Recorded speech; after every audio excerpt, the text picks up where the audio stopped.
Que ta nuée descende sur nous. Que ta nuée descende sur nous. Que ta nuée descende sur nous. Que ta nuée descende sur nous. Que ta nuée descende sur nous. Que ta nuée descende sur nous. Que ta nuée descende sur moi. Que ta nuée descende sur moi. Que ta nuée descende sur nous. Que ta nuée descende sur nous. Kabod, Kabod, Kabod, Kabod, Kabod, oh Kabod, Kabod, Kabod, Kabod, Kabod. Que ta nuée descende sur nous.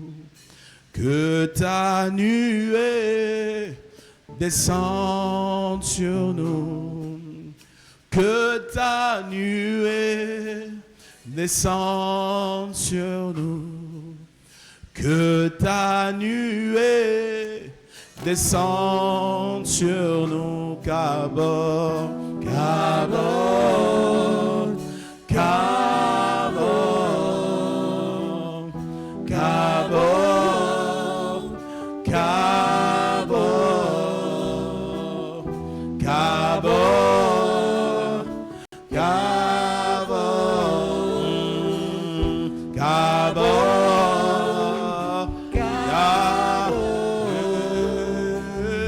Kabod. Demande à Dieu de te parler pendant ce temps.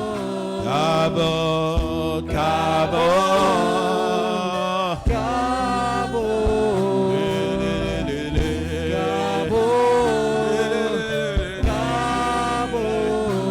Kabod, Kabod,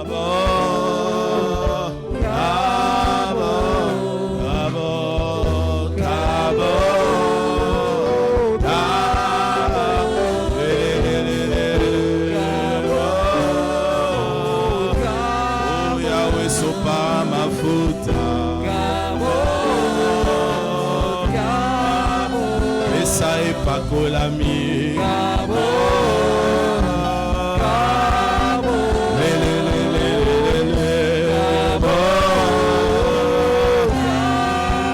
sopa mafuta Kabod,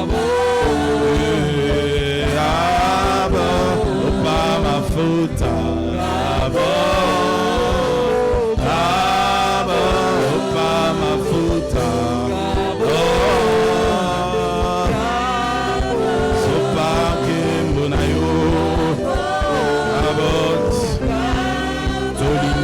Mona Kembo, Kabod, oh Kabod, le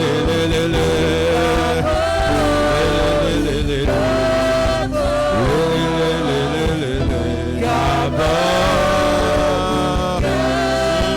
sopa ma futa, Kabod, Seigneur,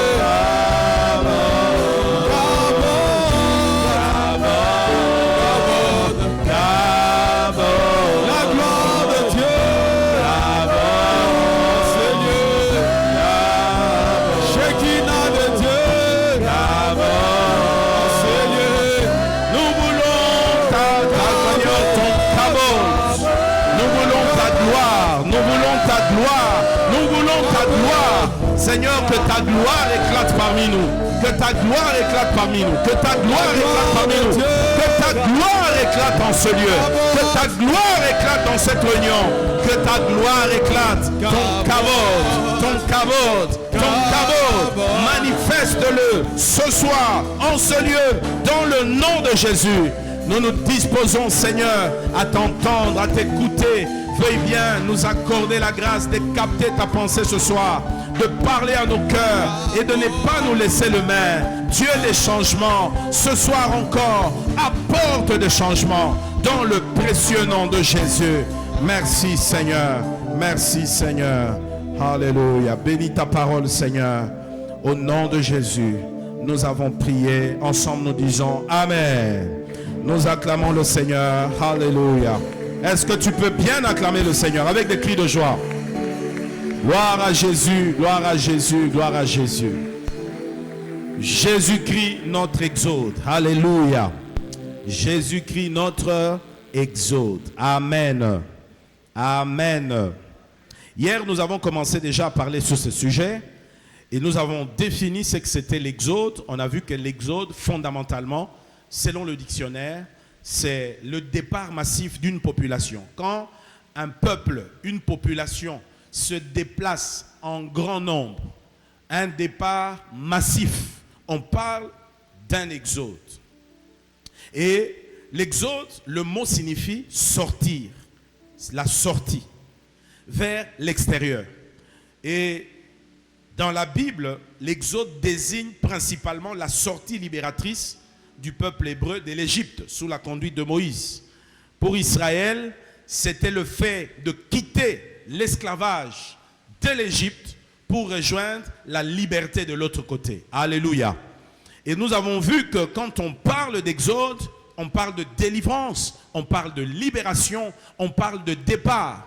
Israël a connu son exode par rapport à l'Égypte. L'Égypte ici, nous avons vu, a représenté pour Israël le joug pesant, où il était esclave pendant 430 ans. 4 siècles sont passés, où ils étaient sous le joug. Alléluia.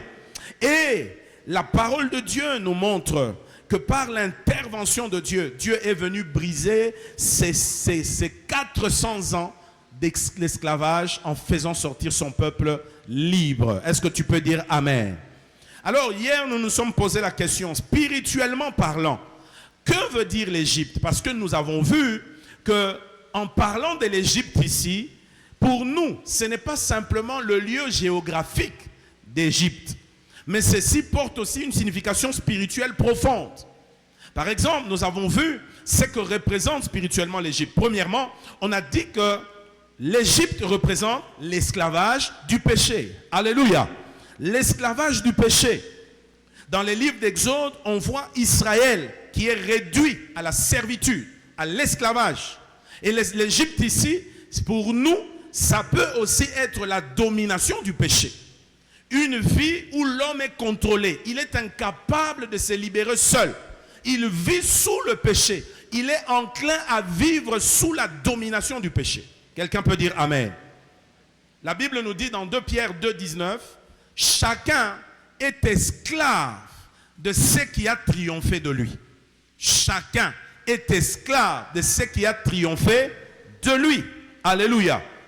C'est ainsi que, par ce texte, nous voyons que le péché, dans la vie de plusieurs, représente une forme d'Égypte spirituelle, où les gens sont sous une domination. On est asservi, on est dominé. On n'arrive pas à se détacher de cela.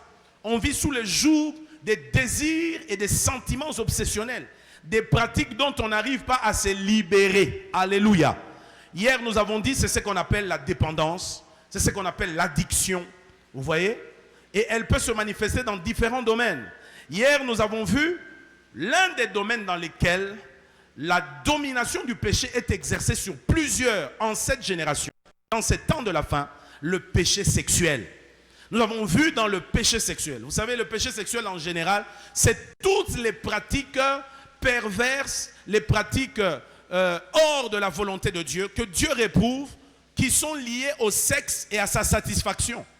Et nous avons cité dedans la pornographie, par exemple, qui est un fléau de notre génération, dans laquelle plusieurs sont pris, même des enfants de Dieu, qui sont dedans, dans la pornographie. La pornographie, on a vu la masturbation.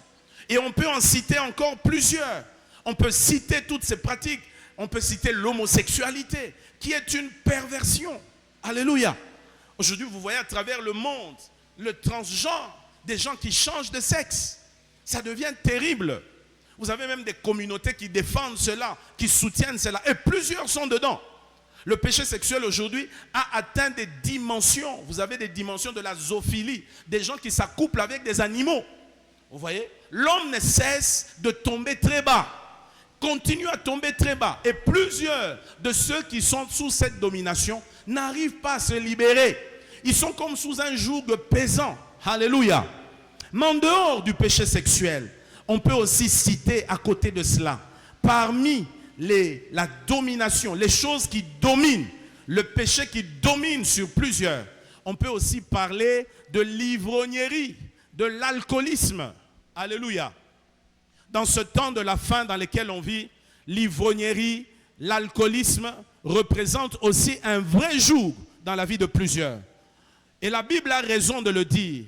Lorsque vous lisez dans Proverbe 23, le verset 29 à 35, Proverbe 23, verset 29 à 35. J'aimerais lire dans la version Parole de vie. Écoutez ce qui est écrit. Proverbe 23, 29 à 35. Qui est malheureux? Qui vit des regrets? Qui se dispute et se plaint sans arrêt? Qui reçoit des coups sans raison? Qui a les yeux troubles? C'est l'homme qui passe son temps à boire et qui fait sans arrêt des mélanges d'alcool. Ne regarde pas le vin quand il brille ou quand il mousse dans ton verre. Il coule facilement dans ta bouche. Mais à la fin, il mord comme un serpent. Il pique comme une vipère. Tu verras des choses bizarres. Tu diras n'importe quoi. Tu vas te croire en pleine mer, couché à l'arrière du bateau. Tu penseras, on m'a frappé, mais je n'ai pas mal. On m'a battu, mais je n'ai rien senti. Vite, je veux me réveiller pour demander encore à boire. Vous entendez cela? L'alcool. Comment l'alcool détruit aujourd'hui des vies? Bien aimé, j'étais en France. Nous nous sommes retrouvés quelque part. On nous a proposé avant de boire. Parce que là-bas, vous savez, les apéritifs, ce sont des choses que l'on prend avant les repas, naturellement. Alors moi, on m'a invité dans une famille où je devais manger. On me dit, non, pasteur, on va vous servir du vin. Je dis, non, non, merci, moi je ne prends pas. Je ne touche pas l'alcool. Alors à côté, il y avait un bien-aimé. Lui aussi, il dit, moi d'ailleurs, je ne touche pas à ça à cause des conséquences. Cet homme nous a raconté comment l'alcool a ravagé sa famille. Son père et sa mère étaient ivrognes. Ils buvaient beaucoup. Et quand ils étaient jeunes, les enfants, tout petits, ils étaient à 6 dans la famille. Vous savez, en Europe, il y a des autoroutes où on roule à 130 à l'heure. C'est autorisé. 130 à l'heure. Vous imaginez la vitesse de 130 à l'heure. Il dit un jour, papa avait bu un verre de trop. On était dedans. Moi, je devais aller avec eux. Mais il y avait comme un programme ou quelque chose, je ne sais, qui a fait que l'enfant n'est pas parti. Ils sont partis avec ses 5 autres frères, papa et maman. Ils ont connu un accident mortel. Aucune personne n'est sortie vivante. Il dit, aujourd'hui, je n'ai pas de frères, je n'ai pas un père, je n'ai pas une mère à cause de l'alcool. Il dit, si les gens savaient ce que l'alcool peut faire, les gens ne vont pas se tourner dedans. Quelqu'un peut dire amen. Vous voyez? Et la Bible souligne ici, il dit, ne te fie pas, ne regarde pas les vins quand ils brillent, hein? Et quand ils moussent dans ton verre. Vous voyez les pubs qu'on nous donne ici? Vous voyez là, la mousse, tu entends quelqu'un faire, oh, ça fait beau, hein? La Bible dit, ne te fie pas à ça. Ne regarde pas ça. Pourquoi? Quand tu vois ces choses-là arriver, mais sache que tu te confies à ça. Mais l'alcool mord comme un serpent. Il pique comme une vipère. Vous voyez? Et on dit, la version parole de vie dit, tu verras des choses bizarres. Tu diras n'importe quoi. Bref, ça va t'amener dans le monde de l'illusion. Et tu vas te retrouver dans beaucoup de choses que tu vas regretter. Regardez comment le verset commence. Qui est malheureux? Vous voyez? Dans la version lui second, on dit pour qui les a pour qui les hélas, pour qui les disputes, les plaintes, pour qui les blessures sans raison. Ce sont ceux-là qui s'attardent sur le vin, sur l'alcool, qui passent leur temps à boire. Vous êtes ici, il y a certainement dans vos familles des personnes qui boivent. Vous savez comment cela fait souffrir les familles. Alléluia. Il y a des familles aujourd'hui qui souffrent à cause de leur père, qui est un ivrogne, qui dépense tout l'argent. J'ai connu un monsieur qui buvait au point où il s'est pissé dessus. Et lui avait l'habitude, quand il buvait, il s'est déshabillé. Un jour, il a uriné sur la nourriture de ses propres enfants. Propres enfants. Le gars était devenu comme un fou dans la rue. Comme un fou. Bien aimé, j'aimerais te dire, Satan ne t'aime pas. Alléluia. Satan ne t'aime pas. Si tu n'es pas prudent, tu ne veilles pas, si tu ne t'attaches pas à Christ et vis selon sa parole, l'ennemi peut faire de toi une loque humaine. L'ennemi peut t'entraîner dans une vie telle que tu deviens comme un animal. Et parmi les choses aujourd'hui qui détruisent notre monde, c'est ce péché de l'ivrognerie, le péché de l'alcoolisme. Tant de personnes aujourd'hui en sont esclaves, qui n'arrivent pas à s'en sortir, qui ne peuvent pas bâtir une vie correcte et sérieuse à cause de la bouteille d'alcool. Et ils sont comme addicts. Ils n'arrivent pas à s'en débarrasser. J'ai aussi connu des mamans ivrognes. Elle te boit comme un trou. Elle te boit comme un trou. Et vous savez, l'alcool attire toujours la débauche. Hein? Quelqu'un peut dire amen. Quelqu'un peut dire amen. L'alcool attire toujours la débauche. Toujours. Et c'est comme ça que la Bible a raison de dire cela. Parmi aussi la domination du péché, nous pouvons citer aussi les drogues aujourd'hui. Ce sont des choses qui ravagent des jeunes, surtout la jeunesse. Vous voyez comment plusieurs jeunes aujourd'hui sont esclaves de la drogue, du tabac. Aujourd'hui, on a les diables. Non, les diables, c'est un malin.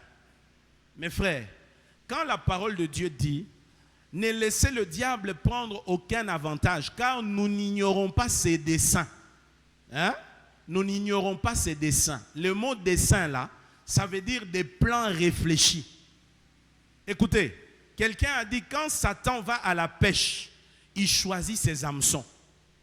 Ce n'est pas quelqu'un qui s'improvise. Non, non, non, non, non. Satan, si je pouvais le décrire, ça serait un agent secret intelligent.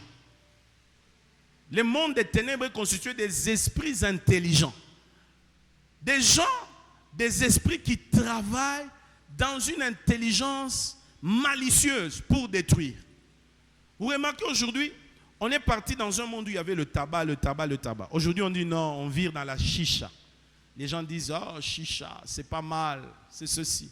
Et puis vous avez dans le monde des chicha des trucs parfumés. Ça te tue, mais ça sent bon. Tu vois? Et puis tu dis, non, ça ne fait rien, ça ne fait rien. Oh, il y a de la nicotine dedans. C'est de la nicotine. En Europe, j'ai vu des cigarettes électroniques. Il n'y a pas de fumée, il n'y a rien. Mais il y a seulement un truc là, un dispositif qui fait que tu tires dedans. Je ne sais pas s'il y en a ici en RDC, mais ça existe. Et si vous allez voir dans plusieurs pays européens, l'Europe en général, c'est propre, hein? Partout c'est propre. Mais si saleté il y a dans la rue, la plupart des temps, ce sont les mégots de cigarettes. Les bouts de cigarettes que vous allez voir partout, partout, partout. Parce qu'il y a des gens qui fument. Tu vois quelqu'un qui est dans la maison, même à 3 h du matin, cette petite tige-là va l'amener à sortir, aller chercher à fumer. Alléluia. Ça devient comme un joug pesant. Regardez aujourd'hui les jeunes gens dans la rue. Chez nous, on parle de ces différentes drogues, les bombés, les aguenais, hein? Toutes ces choses-là que les jeunes gens prennent aujourd'hui, qui détruisent le cerveau, qui font que quand vous prenez cela, vous ne pouvez plus bien réfléchir. Aujourd'hui, la jeunesse souffre de cela. C'est comme un joug pesant, comme la domination de l'Égypte sur Israël. Quelqu'un peut dire amen. À côté de ça, nous pouvons citer encore bien d'autres choses. Mais retenez, frères et sœurs, comme dit l'apôtre Paul dans 1 Corinthiens 6, 12.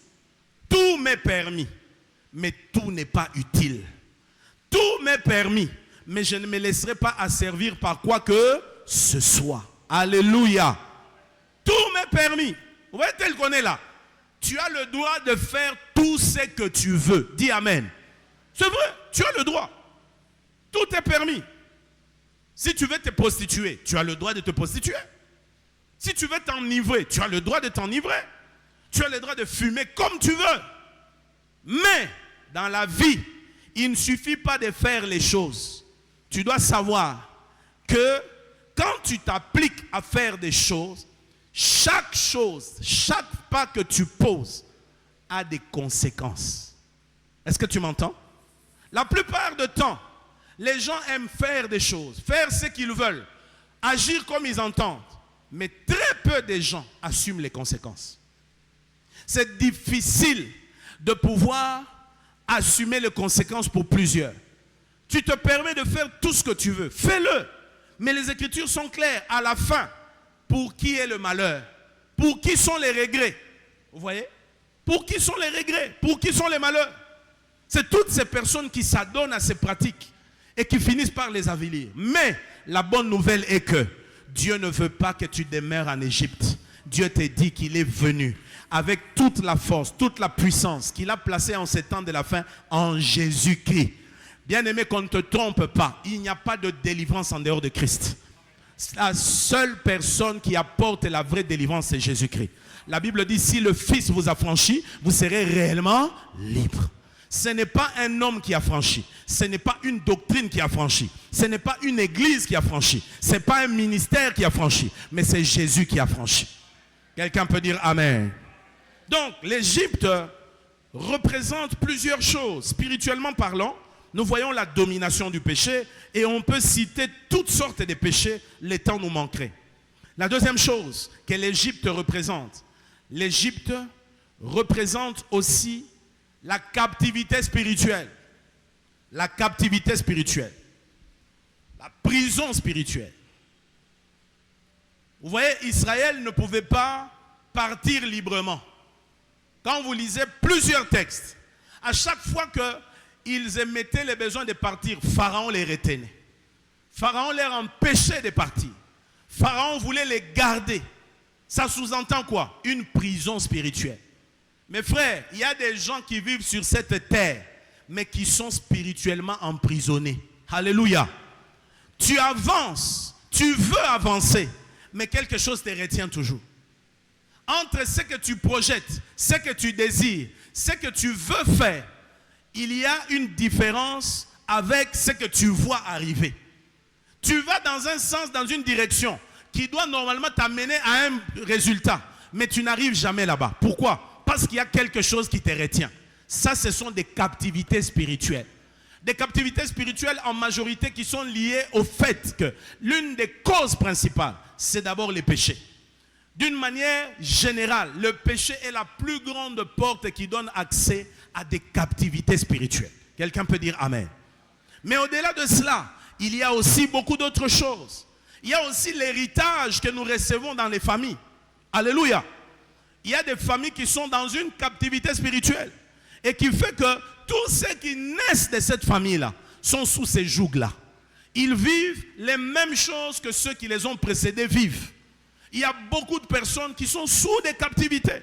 Mais la parole de Dieu dit, le Fils de l'homme a paru afin de détruire les œuvres du diable. Si cela est ton cas dans ce programme, je déclare que Jésus te sortira de là. Dis Amen très fort. L'Égypte peut aussi représenter une troisième chose. C'est un système opposé à Dieu. Un système opposé à Dieu. Un système opposé à Dieu. En d'autres termes, c'est le monde actuel, le monde dans lequel nous vivons. La Bible dit ne vous conformez pas au monde actuel, mais soyez transformés par le renouvellement de l'intelligence. Quand Israël était en Égypte, sous l'autorité de Pharaon, l'Égypte s'opposait à tout ce qui est de Dieu. Tout ce qui est de Dieu. Et spirituellement parlant, ça sous-entend un monde sans Dieu. Un monde avec des valeurs contraires à la volonté de Dieu. Il s'agit ici d'un système qui exerce une pression sur les gens afin de les amener à désobéir à Dieu.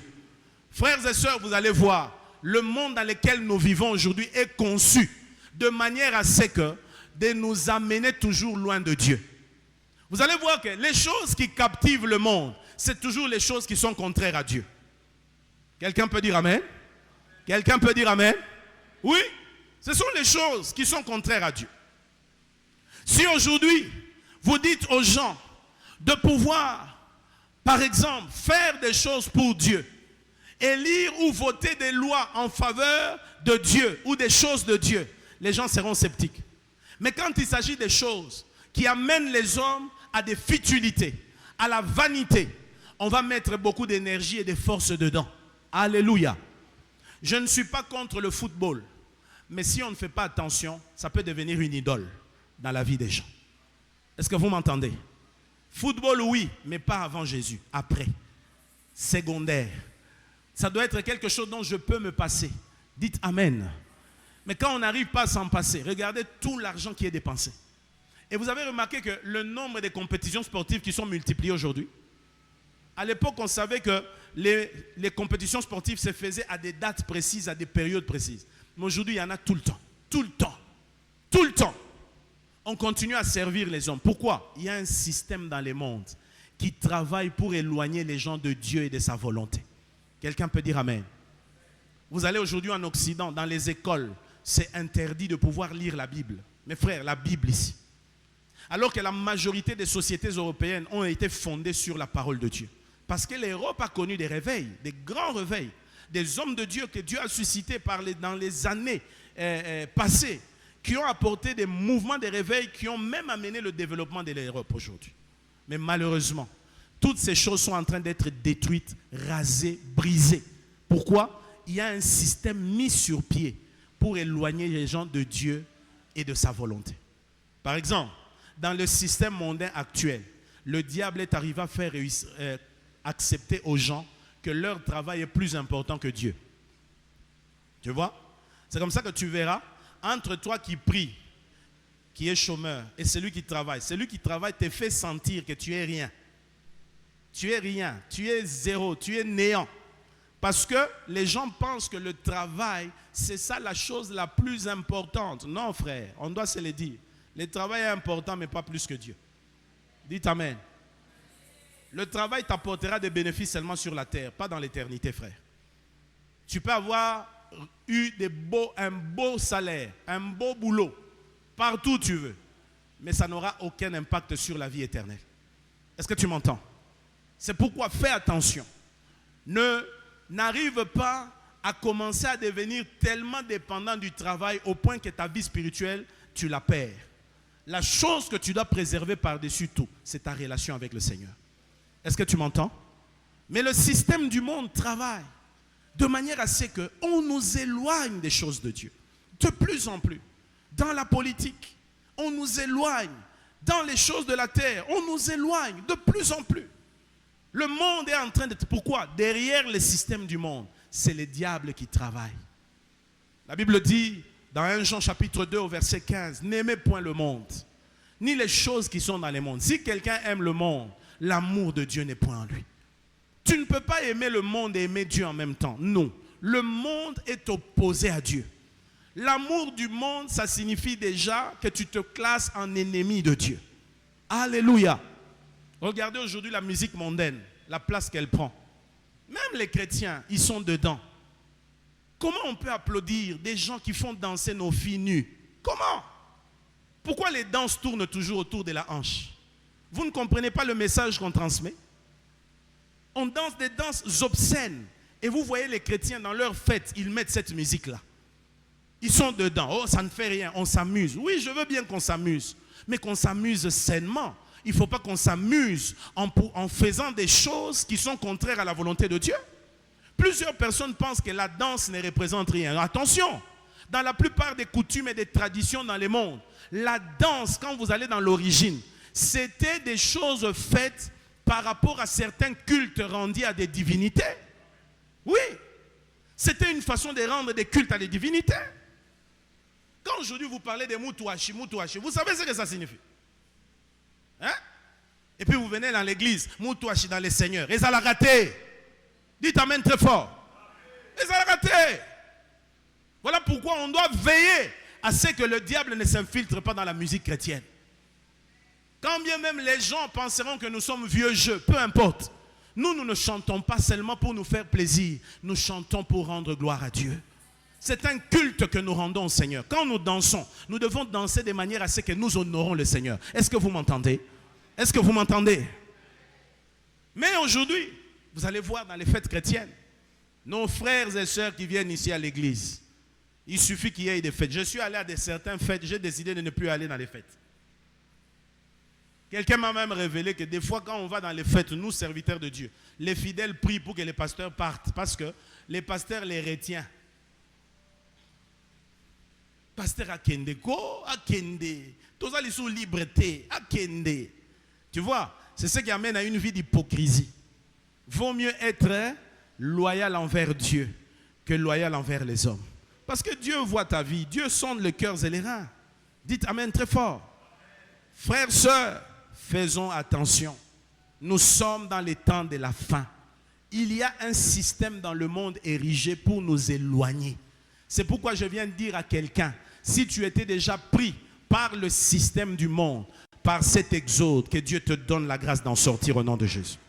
Je pense qu'après ce moment, il y a des gens qui doivent effacer des musiques mondaines dans leur téléphone. Il y a des gens qui doivent se déconnecter de la vie mondaine. Lilo banzambo kangarate, banzembo ya ba musicien wana, oye bien o bien. Et puis des fois, vous chantez des choses que vous ne connaissez pas.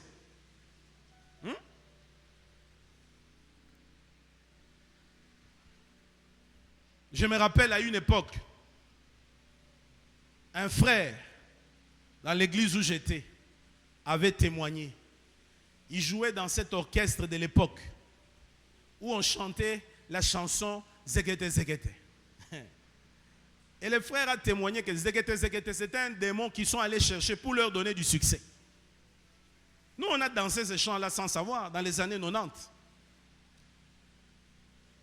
Et vous allez voir, quand il chante ces cantiques dans un concert, ces chants-là, à un moment donné, on lance un cri. Zegete, zegete, kanga bango. Et les gens crient, eh, kanga, kanga.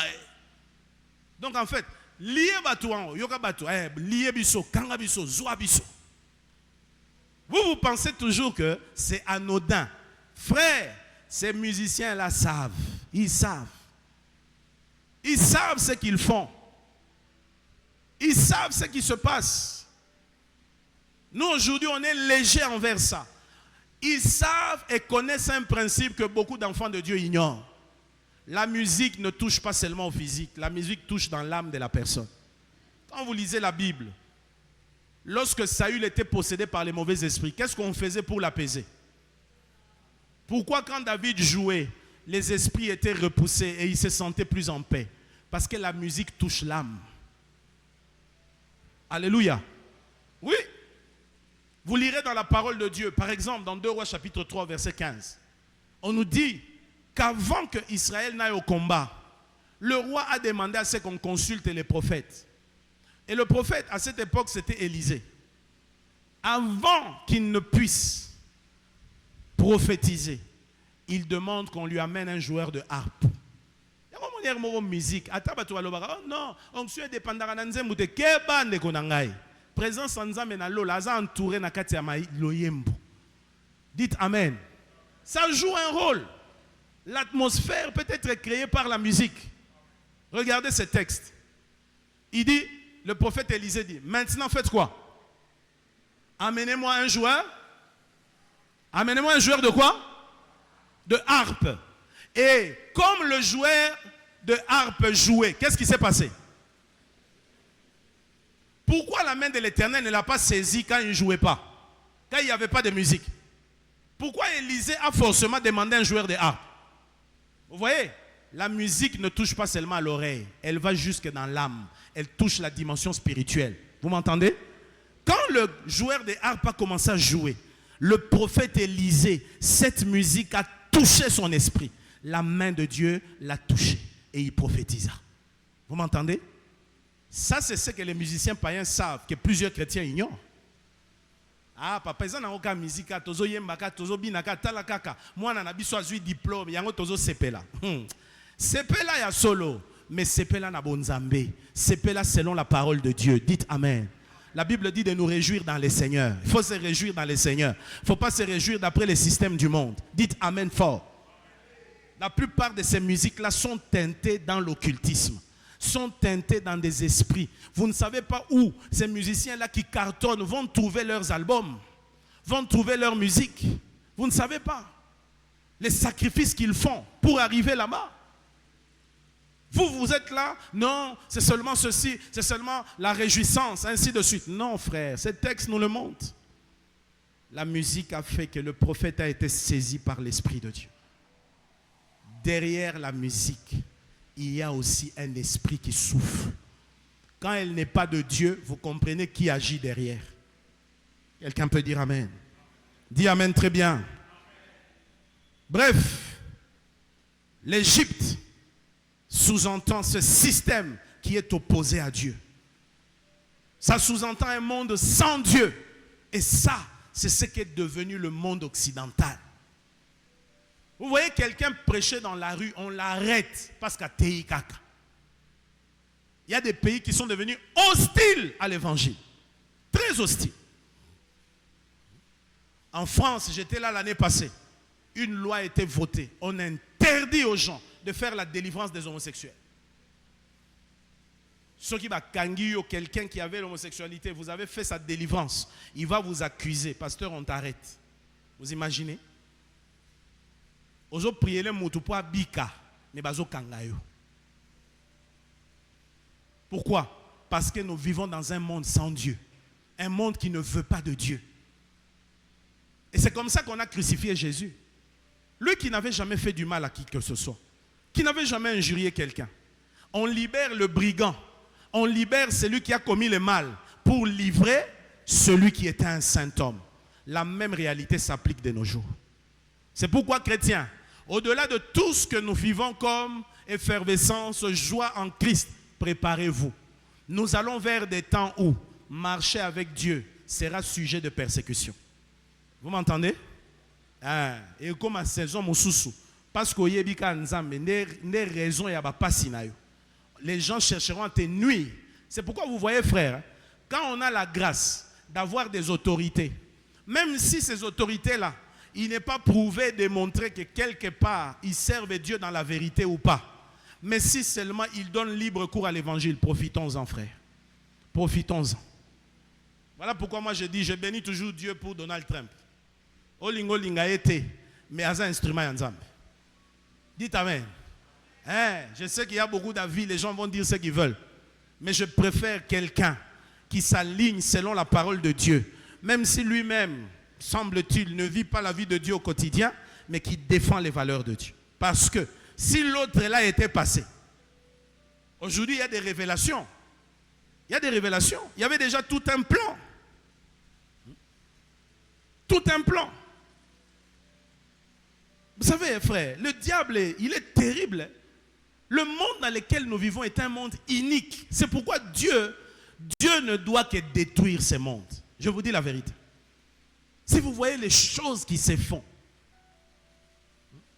J'ai vu des vidéos sur des parents qui faisaient des marches en Allemagne. La sexualisation à l'école maternelle, frère. On diffuse des films porno aux enfants de 4 ans.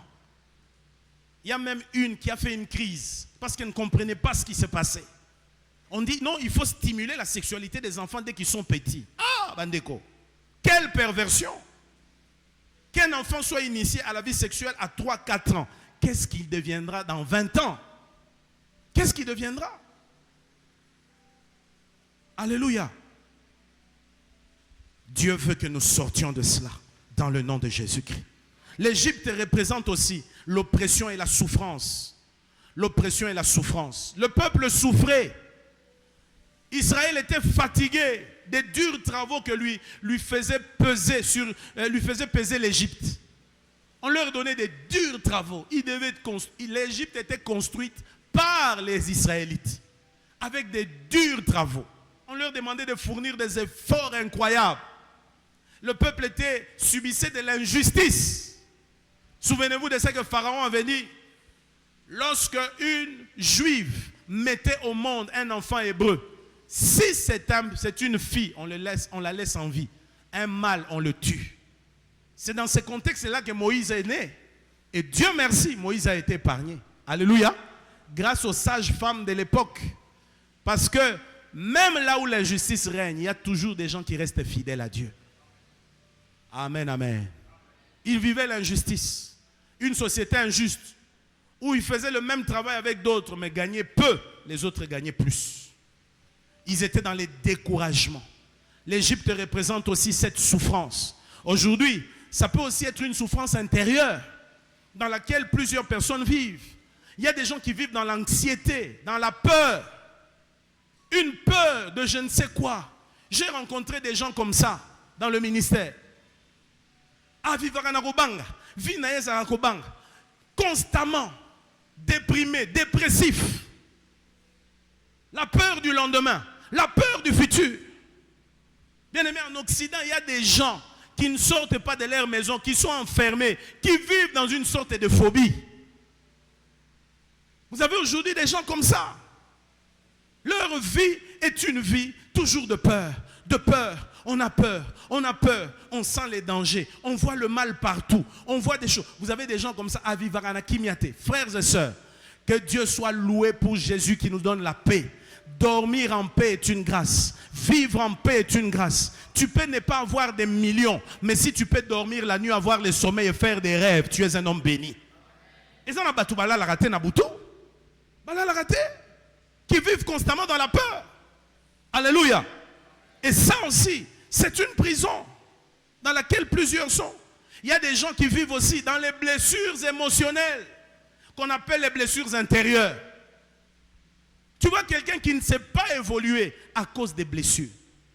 Toujours des sentiments, ici, on ne m'aime pas, on fait ceci, tel n'est pas bien avec moi, tel n'est pas ceci avec moi, tel n'est pas comme ça avec moi. Il y a des gens comme ça, ils sont esclaves de leur passé, des choses qu'ils ont vécues par le passé.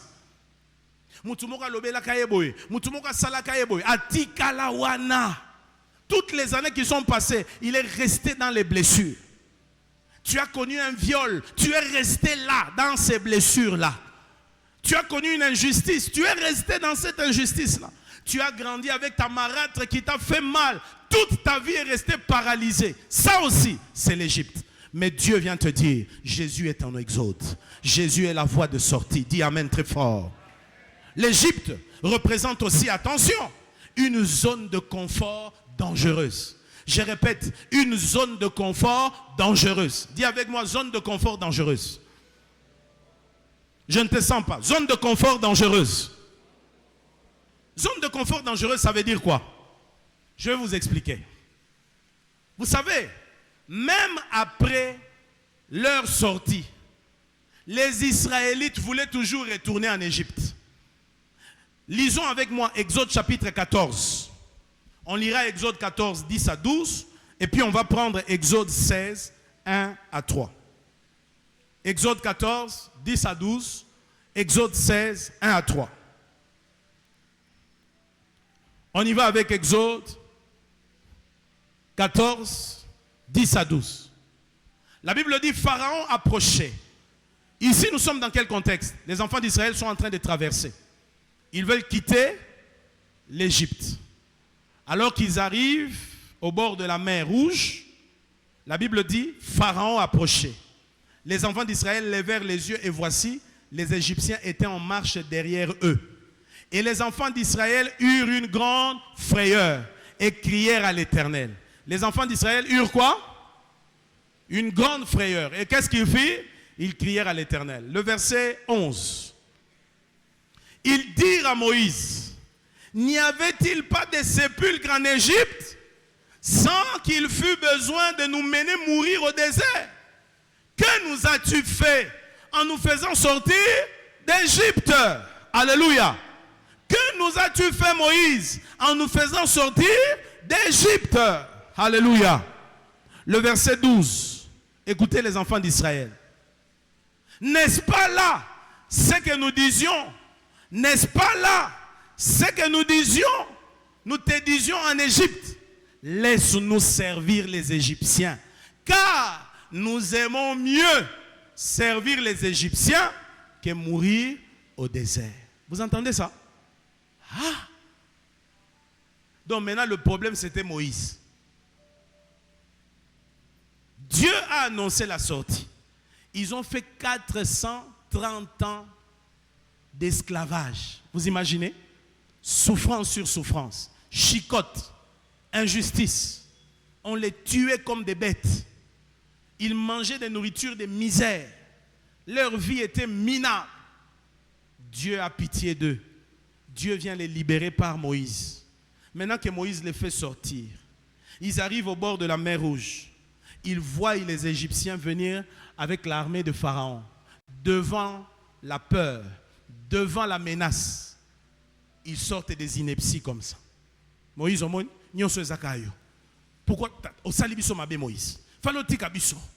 L'Égypte était mieux. Il y a des gens qui vivent comme ça. Qu'est-ce que j'ai dit? L'Égypte représente aussi une zone de confort dangereuse. Ça veut dire quoi? Ça veut dire une position où tu te retrouves. Ça veut dire que Dieu t'a fait évoluer. Tu es en train d'avancer, mais tu as des regrets sur ton passé. Par exemple, il y a plusieurs enfants de Dieu aujourd'hui qui regrettent d'être chrétiens. Ah, un coup de Nazara païen, ça va bien. Depuis na bon moment, comment qu'on souffre? Mentalité d'Égypte. Au moins, ils ont mentalité. Ça voisin a une mentalité d'Égypte. Entre être chrétien et être païen, qu'est-ce qui est mieux? Mais tu arrives à cause des épreuves que tu subis. Oh, depuis na comment ensemble là, quand problème. Et na païen, na malam. Ah! Veux-tu prétendre par là que Dieu a commis l'erreur de te donner Jésus-Christ, de te sauver? C'était ça le problème. Allons dans Exode 16. Allons dans Exode 16. Vous avez comme ça de nombreux passages. À chaque fois, même dans les déserts, quand il y avait un problème, ils se plaignaient toujours. Nous voulons rentrer en Égypte. L'Égypte était mieux. Là-bas, au moins, on mangeait. Exode 16, versets 1 à 3.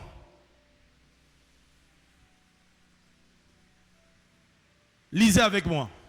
Toute l'assemblée des enfants d'Israël partit d'Élim. Ils arrivèrent au désir de Sim, qui est entre Élim et Sinaï. Le 15e jour du second mois, après leur sortie du pays d'Égypte.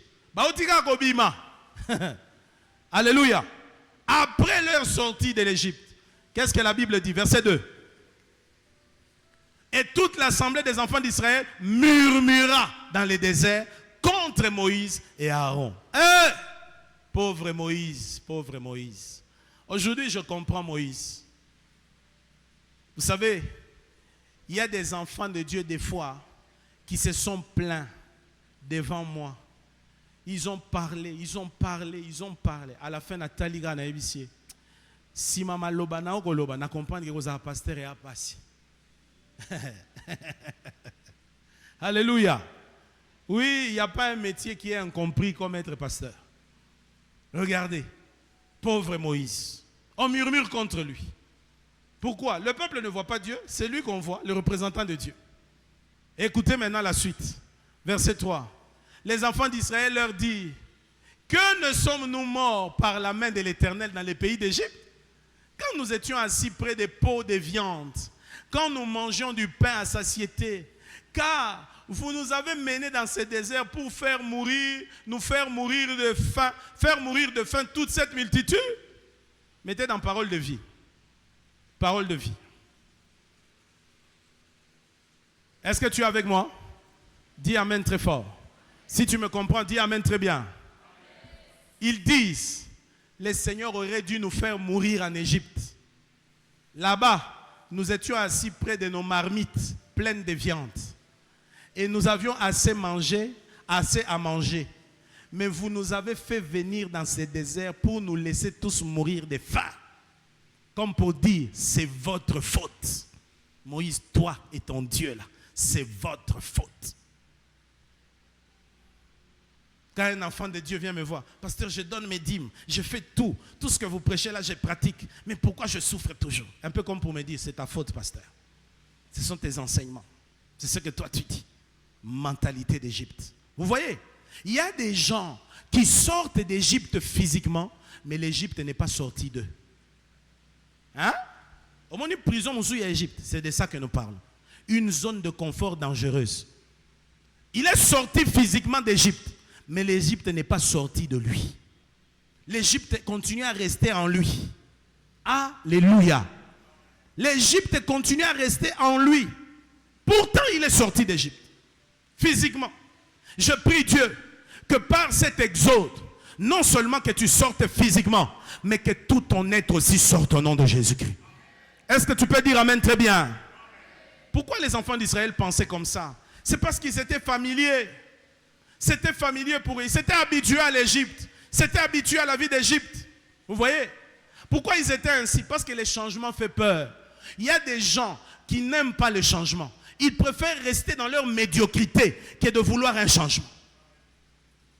Quelquefois dans la vie, tu peux avoir des problèmes, hein, là où tu viens souhaiter un changement. Tu as des combats. Alléluia. Oui. Lorsqu'on fait des collectes, il y a quelqu'un qui m'a dit, pasteur, papa, donc, je concevoir que il fallait tout ça, mais pour Nzambe, vous voyez, mentalité égyptienne. L'Égypte peut devenir une zone de confort pour certains. Tu te sens bien là où tu es. Ça veut dire quoi? La position dans laquelle tu es, qui est mauvaise, qui est médiocre, que Dieu ne veut pas. Ça peut aussi être ton présent, l'Égypte. Tu es là, Osaka esika moko, olinga kotika la yo, et ça n'a pas tout moko bosoko tali. Oso sentir que besoin de changement ezate. Biso awa tozo sambela, tozo prier, tozo soupirer après changement. Ye wapi, azakunati. Azomonaka aza bien. Ils ont dit nous étions bien avec nos marmites pleines de viande. Mais des marmites que vous mangez sous la chicotte. Hein? Des marmites que vous mangez, les viandes que vous mangez dans la souffrance, dans la peine. Alors que Dieu est en train de vous conduire vers un avenir meilleur. Frères, laissez-moi vous dire, là où nous allons est plus glorieux que d'où nous venons. Je répète, là où nous allons est plus glorieux que d'où nous venons. C'est pourquoi nous avons toutes les bonnes raisons de soupirer à mieux, de chercher mieux, d'aller de l'avant. Dites Amen fort. Refuse de rester là où tu es. Soupire après un avenir meilleur. Il y a des gens qui aiment le statu quo. Même au Congo. Il y a des gens qui aiment décolleté. Totika la raboye. Naba maboulou, naba foulou, naba saleté, naba nzela. Dans le nom de Jésus, nous déclarons qu'ils seront confondus. Je dis, ils seront confondus. La vie de l'homme doit être une évolution. C'est pourquoi Dieu nous a créés avec une tête et des yeux qui regardent de l'avant. Pour nous montrer que c'est la direction dans laquelle nous devons aller. Sinon, on a chabiso misu na nuque, na dikosi. On a tonga to tambolara, ozomona batungu susu. Donc vie na yeso ozo résumé. A tambolara bo, à reculons. A tambolara reculons. Ce n'est pas vers l'arrière qu'il faut aller de l'avant. Frère, pour ta propre vie, je te souhaite d'avancer. Je te souhaite d'aller de l'avant. Je souhaite que ta vie, d'ici l'année prochaine, soit un autre niveau dans le nom de Jésus. Je prie qu'aujourd'hui nous te voyons comme tu es, mais que l'année prochaine, quelque chose s'ajoute à ta vie. Quelque chose vient dans ta vie. Dieu est le Dieu des changements. Nzamba lingio place aux athées. Nzamba zo zelao likolo. Alléluia. Dis Amen très fort. T'as là ma résistance. Dis Amen très fort. La résistance, nous tous, nous devons prendre les départs. Nous tous, nous devons quitter là où nous sommes pour aller vers un autre niveau. Dis Amen très fort. Il y a des gens qui n'aiment pas évoluer. Il y a des gens qui n'aiment pas avancer. Et vous voyez des gens qui sont fiers de rester ce qu'ils sont. Nakena visité maman Moronandako. Azobetelanga pena fierté. Papa, au moni radio oh. Eza radio morodon oh to somba avant fiston en botama. Fiston à Botama, moi, on a 35 ans. C'est pourquoi la vie de grenier est important. Et ça, on a un problème. Et là, qui t'a dit que ta vie ou ta maison est un musée? Si tu ne refuses pas ce qui est ancien, ce qui est nouveau ne viendra pas. Tu veux quelque chose de nouveau? Commence par rejeter ce qui est ancien. Commence par avoir l'insatisfaction de l'état où tu es, soupirant après mieux avec le Seigneur. Dieu a l'intention de te donner mieux, alors refuse de t'arrêter là. Je déclare que là où tu es aujourd'hui, la position que tu occupes aujourd'hui, ce n'est pas le terminus de ta vie. J'ai dit ce n'est pas le terminus de ta vie. Okosuka kaka awate. Okosuka kaka awate. Lelo zangi musala okosuka kaka awanate. C'est une étape. Aujourd'hui, aux amutampiaka, okosuka kaka wanate. Lelo zana banate, ekosuka kaka wanate. Dieu est en train de t'amener quelque part. Si tu le crois, dis avec moi, exode. Alléluia. Que Dieu t'accorde ton exode au nom de Jésus. Je dis que Dieu t'accorde ton exode au nom de Jésus. Que Dieu t'accorde ton exode au nom de Jésus. L'Égypte, ça peut représenter une ancienne vie qu'on regrette, alors même qu'elle était destructrice. Il y a des gens qui regrettent la vie païenne. Oh, Nazara païen, un papa m'a dit ça. Nazara là t'as fort. Mais depuis papa, je lui ai dit, tu dois savoir que quand on marche avec Dieu, après que les enfants d'Israël soient sortis, il y a les déserts. Désert existe.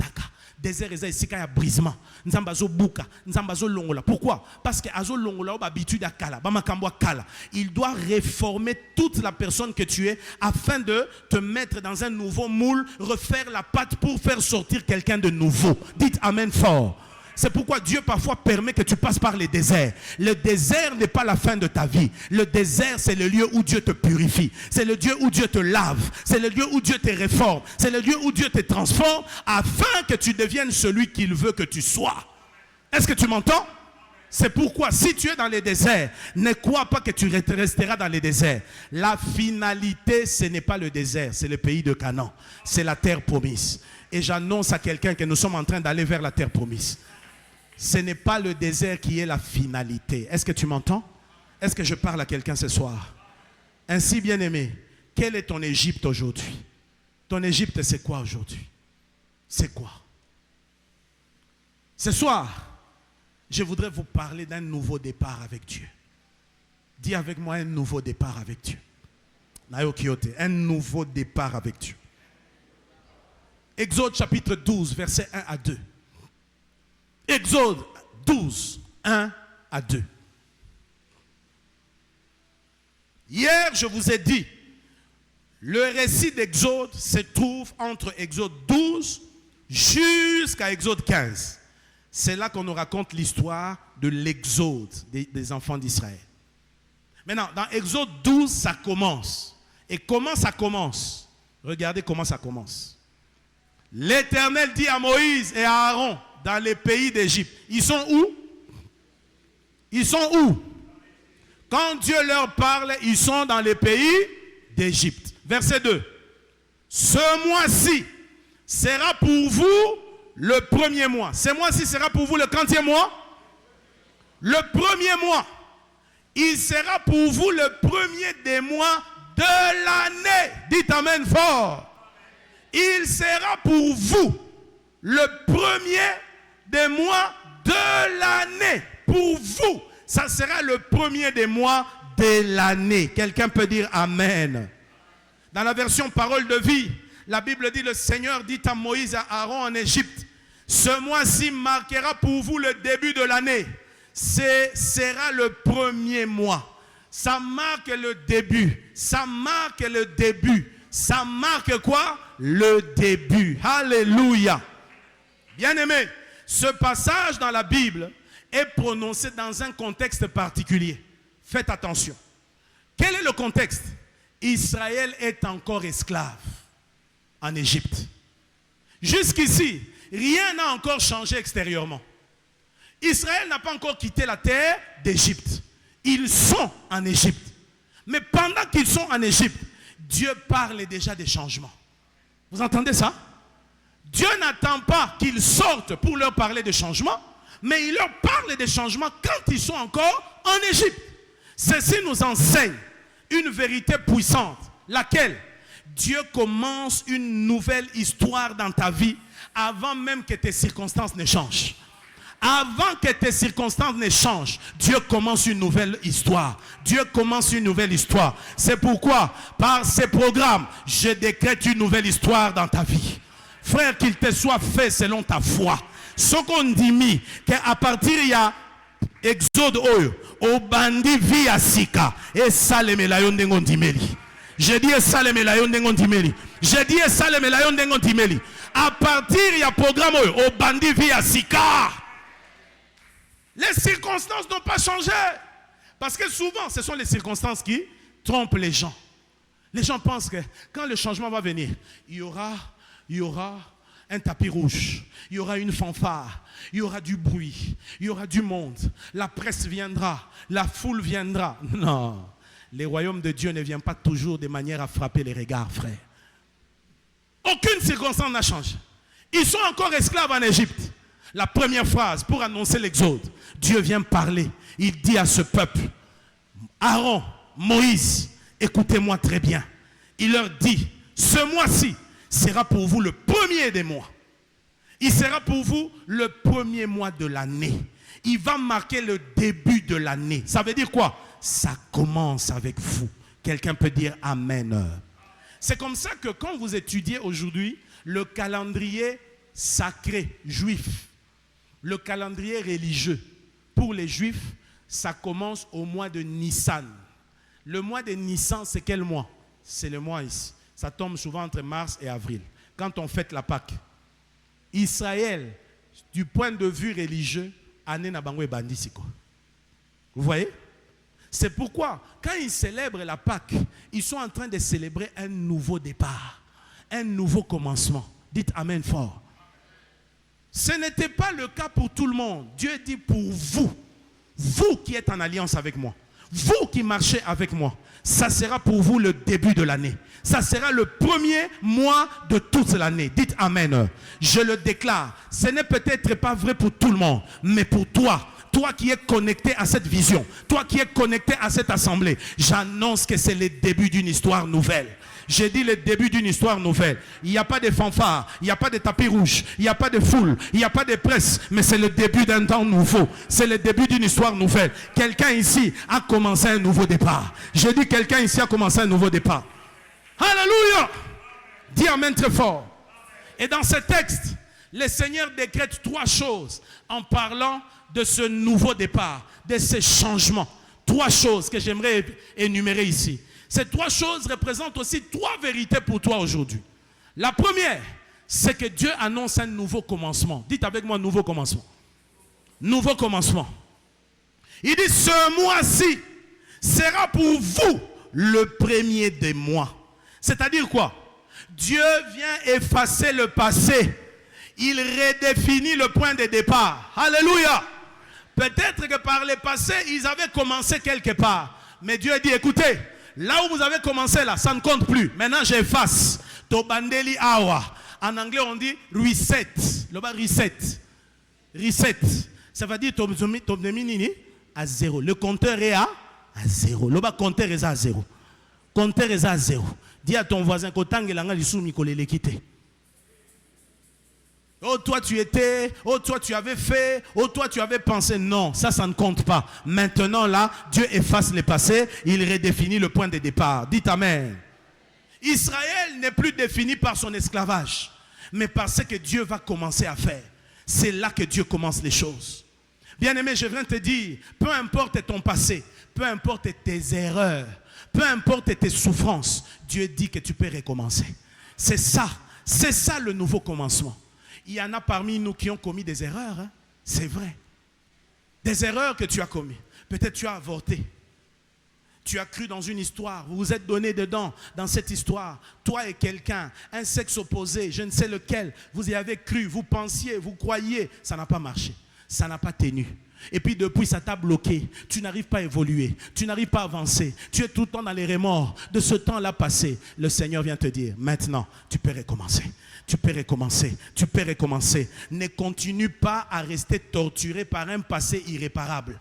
Le passé est passé. Dieu efface le passé. Dieu veut compter à partir de maintenant. Qui le croit? Que Dieu te l'accorde au nom de Jésus. Je dis que Dieu te l'accorde au nom de Jésus. Frère, il y a des regrets dans la vie, hein? La relation chose na ozo regretter ah nzambe moto na kutanaka na ye pourquoi. Et c'est comme là yo. Ezalaka. Mauvaise relation. Relation toxique. Au moment que depuis au moment moto na Jonas. Vie na yo comme un bilinga. Oyeba sou kimia te. Et puis tant wa bimi na vie na yo. Chaos. Dégonflé comme un pneu.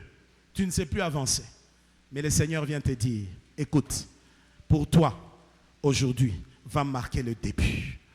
Aujourd'hui, va représenter le premier mois de l'année. L'histoire avec toi commence maintenant. Ne me parle plus de ton passé. Ne me parle plus de tes erreurs, de tes souffrances, de tes échecs. Maintenant, quelque chose de nouveau commence. Dis avec moi, nouveau commencement. Ah, nouveau commencement. Parle avec force, nouveau commencement. Ésaïe 43, 19. Voici, je fais une chose nouvelle. Sur le point d'arriver, ne la connaîtrez-vous pas? Alléluia. Le texte d'ailleurs commence, ne pensez plus aux choses passées.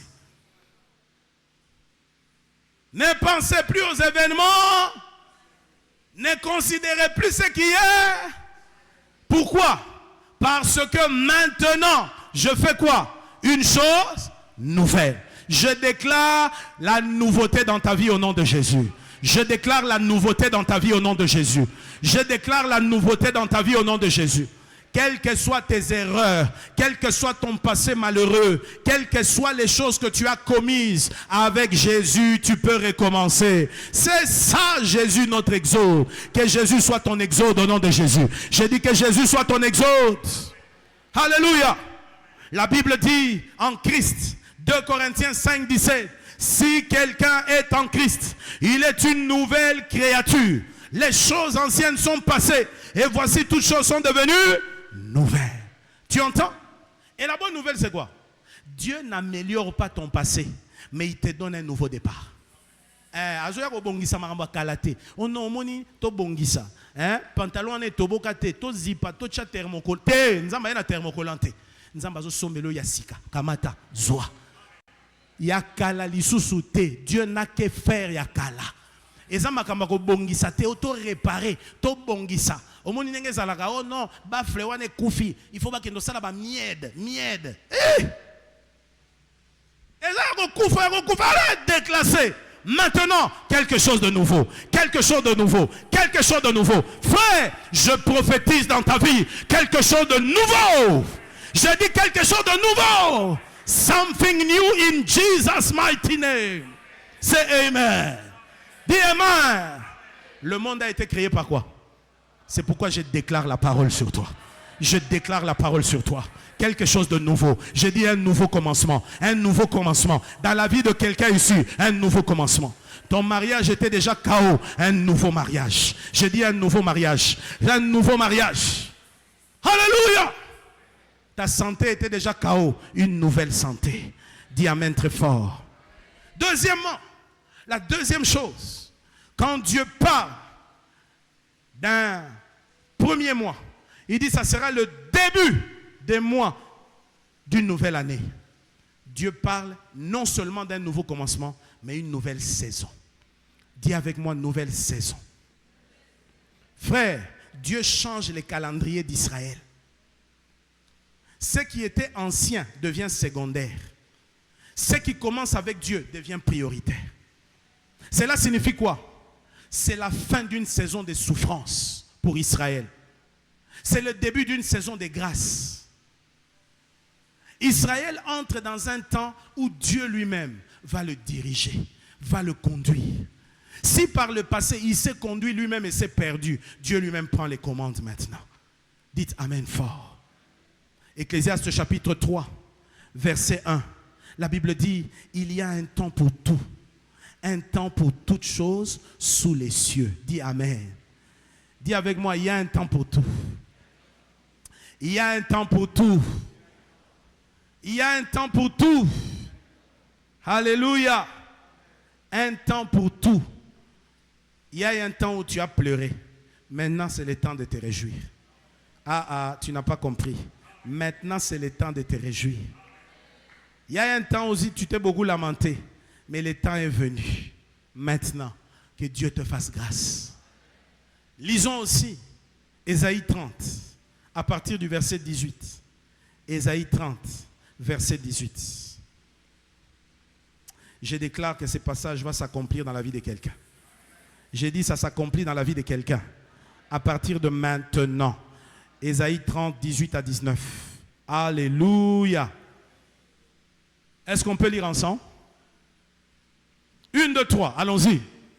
Cependant, l'Éternel désire vous faire, et il se lèvera pour vous faire miséricorde. Car l'Éternel est un Dieu juste. Heureux tous ceux qui espèrent en lui. Qui espère en Dieu? Qui espère en Jésus? Qui espère en Jésus? Qui espère en Jésus? Qu'il voie ta main. Qu'il voie ta main. Je dis qu'il voie ta main. Et que cette parole s'accomplisse. Verset 19. Voici. Oui, peuple de Sion. Peuple de la foi triomphante. Alléluia. Habitants de Ngoumassan. Alléluia. Ça, c'est notre nouvelle adresse. Tu ne pleureras plus. Il te fera grâce. Quand tu crieras, dès qu'il aura entendu, il t'exaucera. Je prie que tu ne pleures plus. Je prie que tes larmes sèchent. Je prie que le temps d'opprobre s'arrête et que le temps de grâce commence dans ta vie. J'annonce le temps de grâce. J'annonce la saison de grâce. Oui, oui, oui, oui, oui. Morobo olelaki mena sengi nzamba sekisayo nzamba pesa yo bimwemwe nzamba sepelisayo nzamba longola yo na kolela. Hallelujah.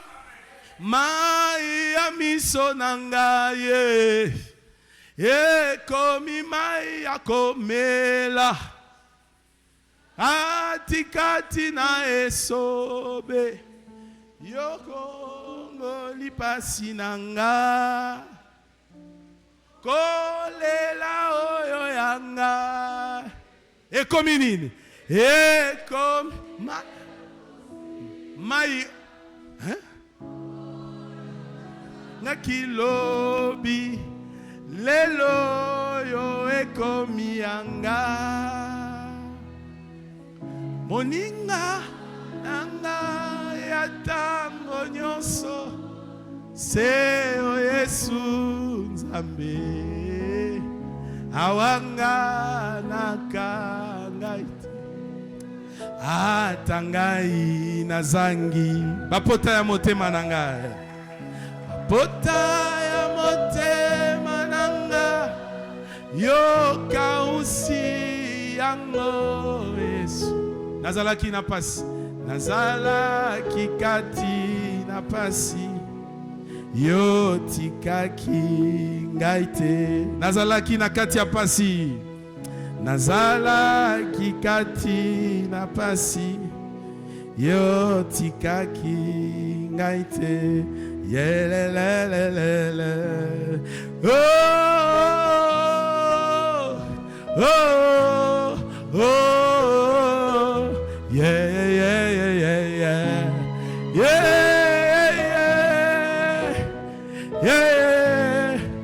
J'annonce un temps de grâce au nom de Jésus. Je dis un temps de grâce au nom de Jésus. Une nouvelle saison. Quelqu'un dit avec moi nouvelle saison. Nouvelle saison. Nouvelle saison. La vie et la mort sont au pouvoir de la langue. Confesse-le. Nouvelle saison. Nouvelle saison. Si tu le dis, que Dieu te l'accorde au nom de Jésus. Que Dieu te l'accorde au nom de Jésus. Que Dieu te l'accorde au nom de Jésus. Dans le psaume 30. Le verset 5, le psaume 30, verset 5. Oh, j'aime la parole de Dieu. La Bible dit, le soir arrivent les pleurs, mais le matin, l'allégresse. Le soir arrivent les pleurs. Boutou kolela, menatongo, esengo ya monene. Alléluia. La nuit peut apporter des pleurs, mais le matin apporte l'allégresse. Comme dit Genèse, il y eut un soir, il y eut un matin. Les disciples aussi ont connu un soir, mais il y a eu aussi un matin. Pierre a connu le soir de la nuit sans poisson. Il a tenté de pêcher, il n'a rien reçu. Mais le matin de la multiplication des poissons est arrivé. Les disciples ont connu la nuit sombre de la crucifixion de Jésus. Jésus a été enseveli, mais il y a eu le matin de la résurrection. J'annonce le matin de la résurrection dans ta vie. J'annonce le matin d'allégresse dans ta vie. Est-ce que tu le crois? Si tu le crois, qu'il te soit fait selon ta foi au nom de Jésus. C'est une question de foi. C'est une question de foi. C'est une question de foi. J'ai dit c'est une question de foi. Alléluia. Bien-aimé, peut-être que tu es dans la nuit, mais Dieu t'annonce une nouvelle saison. Une nouvelle saison. Est-ce que tu m'entends? Dis à ton voisin, ta situation actuelle n'est pas ta destination finale. Ah, yebisa eza terminus te. Kokitana note. Fotokomatina terminus. Tokokita wate eza terminus te. Troisième chose, non seulement Dieu vient annoncer un nouveau commencement, une nouvelle saison, mais en déclarant que c'était le début des mois de l'année, Dieu annonce un nouveau statut pour Israël. Un nouveau statut. Et je vous rappelle, Dieu annonce tout ça. Si balongo Égypte, non, ils sont encore en Égypte. Le Seigneur n'attendra pas que tes situations s'améliorent pour te déclarer le changement. Est-ce que tu m'entends? C'est pourquoi biso ba toi foi, tozelarana on te makamwe comme bien potoloba. O tozomona lelo to banda ko lobango kala. Pe awa to komi suko tozokanga su makasi koleka. Quelqu'un peut dire amen fort. Nazo sabino bandeko bo kanga ngai parce qu'à l'heure tozokende nakoyela bino vision ya temple à 100 000 personnes. Bo kanga ngai, bo kanga ngai. Après temple, naza déjà na ikanisia temple mususu. Hein? Aussi longtemps qu'on aura la vie, on aura un cœur qui bat, on aura le souffle de vie et la force de servir Dieu, on ne s'arrêtera pas, on continuera, on va persévérer jusqu'au bout. Alléluia! Dis amen très fort. Quelqu'un peut-il acclamer le Seigneur pour recevoir ce nouveau départ? Un nouveau statut. Dis avec moi, nouveau statut. Bien-aimé, Israël passe de l'esclavage, il devient le peuple de Dieu. Vous savez qu'en Égypte, on les appelait quoi? Les esclaves. Esclaves. Esclaves. C'était ça leur identité. Moumbu. Moumbu. Moutoua basse classe. Les Égyptiens avaient le droit de tout faire sur eux. Ils n'avaient aucun droit. C'était des esclaves. L'esclave n'a pas de propre volonté. Mais Dieu vient leur dire, désormais, vous n'êtes plus esclaves. Vous devenez mon peuple. Dites Amen. Ils sont passés de l'état de l'oppression, les opprimés, ils deviennent les héritiers de la promesse. Frères, même s'ils sont encore en Égypte physiquement, mais leur identité a changé spirituellement. Alléluia. Dans 1 Pierre chapitre 2, verset 9, j'aime comment ce texte commence. Vous au contraire. Le bas, vous au contraire. Alléluia. Il y a un paradoxe. Vous au contraire. Différemment des autres. Vous au contraire. Vous êtes une race élue. Vous êtes un sacerdoce royal. Une nation sainte. Un peuple acquis. Afin que vous annonciez les vertus de celui qui vous a appelé des ténèbres à son admirable lumière. Dites Amen. Donc vous êtes un peuple élu de Dieu. Choisi de Dieu. Vous êtes devenus des prêtres et des rois. Loba naza prêtre. Naza mokonzi. Naza roi. Alléluia. Ça, c'est ce que Jésus vient te donner. Par l'exode, il t'apporte un nouveau statut. Dis Amen fort. Un nouveau statut. Dis Amen fort. Galates chapitre 4, verset 7. Il est écrit, Galates 4, 7. Galates 4, 7. Mettez-moi Galates 4, 7. On va lire ensemble. Oh, la parole de Dieu est succulente. Lisez ensemble avec moi. Une de toi. Allons-y, à haute voix. Ainsi, tu n'es plus esclave, mais fils. Et si tu es fils, tu es aussi héritier par la grâce de Dieu. Aide-moi à dire à ton voisin, tu n'es plus esclave. Tu es fils. Et si tu es fils, tu es aussi héritier par la grâce de Dieu. Dis Amen très fort. Dis amen très fort. Dis amen très fort. Les proverbes nous disent, il y a 4 choses que le monde ne peut pas accepter. 4 choses. 4 choses. 4 choses. Parmi les 4, je vous cite une chose. C'est lorsque une servante vient à hériter de sa maîtresse.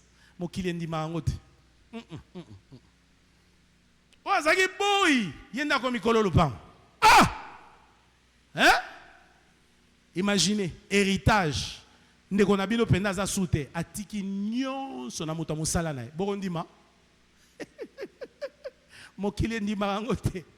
c'est ce que Jésus a fait de nous.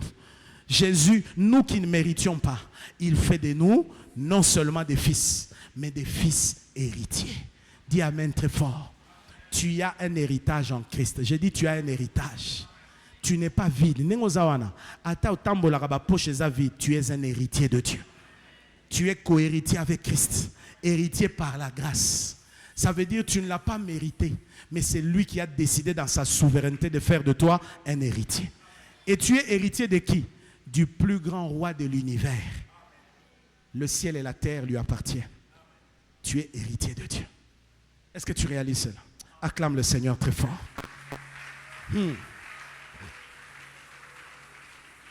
Ça veut dire, Dieu ne te regarde plus selon ta situation, mais il te regarde selon l'identité qu'il t'a donnée. Il ne regardait plus Israël selon sa situation d'esclave, mais il regardait à son identité. Frère, avant même de sortir, Israël aux yeux de Dieu était déjà libre. Pour Dieu, Israël était libre. Bien-aimé, n'oublie pas. Par Exode 12, 1 à 3, Dieu nous enseigne qu'il nous donne un nouveau commencement. Il nous donne une nouvelle saison et il nous confère un nouveau statut. Dites amen fort. Tout cela commence quoi? Par une parole. Il dit à Moïse, revenons dans Exode 12, 1 à 2. C'est une parole, mais c'est la parole qui crée. Dites amen. Il donne une parole. Comme ce soir, je suis en train de parler en termes de paroles. Mais j'ai foi en Dieu. Dans les mois qui viennent, les années qui viennent, ça va se transformer en maison. Ça va se transformer en travail. Ça va se transformer en des bébés. Ça va se transformer en des foyers. Alléluia. Malobo nazoloba. Pona mutumosus. Alors que ça maloba. Mais maloba on est golata nzoto. Au moins la lobby pas célibataire au bal et au boti. Pas. Hein? Ozoka ba fracas. Comme fracata. Pas comme les ossements desséchés qui ont commencé à prendre du mouvement. Mais tout commence avec quoi? La parole. Le monde a été créé par quoi? Lorsque Dieu parle à Ézéchiel dans la vision des ossements desséchés, il dit, fils de l'homme, parle aux ossements desséchés. Ce soir, je viens te parler comme aux ossements desséchés. Je déclare un nouveau commencement. Je déclare une nouvelle saison. Je déclare un nouveau statut. Tu dis pas amen bien parce que tu ne comprends pas. Que là maintenant tu es dans un nouveau véhicule qui est en train de t'amener dans une nouvelle destination pour que tu habites une nouvelle maison. Alléluia. Qui le croit? Si tu le crois, dis amen fort. Maintenant tiens-toi debout là où tu écris avec moi Exode. Encore une fois Exode. Exode. Exode. Frère, je déclare que les bontés de Dieu ne sont pas épuisées pour toi. Je déclare qu'en ce jour, Dieu renouvelle sa bonté pour toi. Je prie que ces programmes deviennent un temps nouveau pour toi. Vous savez, tant que ne sois pas comme ces généraux israélites. Dans 2 Rois chapitre 7, il a dit au prophète, même si Dieu faisait des fenêtres au ciel, une telle chose ne se fera pas. L'incrédulité, il faut croire, toujours croire, parce que nous prenons par la foi. Nous prenons par, il faut qu'on soit en foi. Je prends par la foi. Je prends une nouvelle saison. Je prends un nouveau commencement. Je reçois un nouveau statut. Oh, je reçois un nouveau commencement. Je reçois une nouvelle saison. Je reçois un nouveau statut. Intellectuellement parlant, c'est la folie. Mais spirituellement parlant, c'est la foi. La foi a un langage. La foi parle. La Bible dit, j'ai cru, c'est pourquoi j'ai parlé. Nous aussi, nous avons cru, c'est pourquoi nous parlons. Alors parle, redis avec moi, je reçois un nouveau commencement. Je reçois un nouveau commencement. J'entre dans une nouvelle saison. J'entre dans une nouvelle saison. Et je reçois un nouveau statut. Mets tes mains en poche, Majunda. Je reçois un nouveau statut. Alléluia. Je reçois un nouveau statut. Que Dieu voit ces signes de foi et que Dieu te l'accorde au nom de Jésus. J'ai dit que Dieu te l'accorde au nom de Jésus.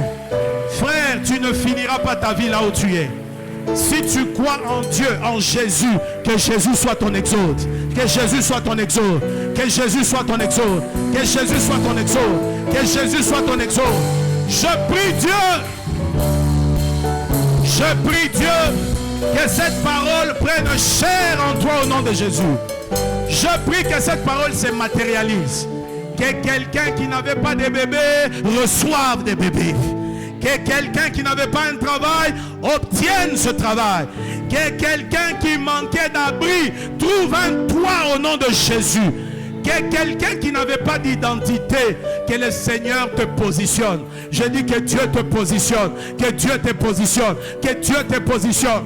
Si les choses étaient en désordre dans ta vie, les choses étaient comme au commencement, tohu bohu, étaient dans la confusion. Je prie qu'à partir de maintenant, que la puissance de la résurrection travaille pour remettre les choses à l'endroit et que tu expérimentes une nouvelle saison, un nouveau commencement, une nouvelle identité dans le nom de Jésus. Commence à prier là où tu es. Commence à prier là où tu es.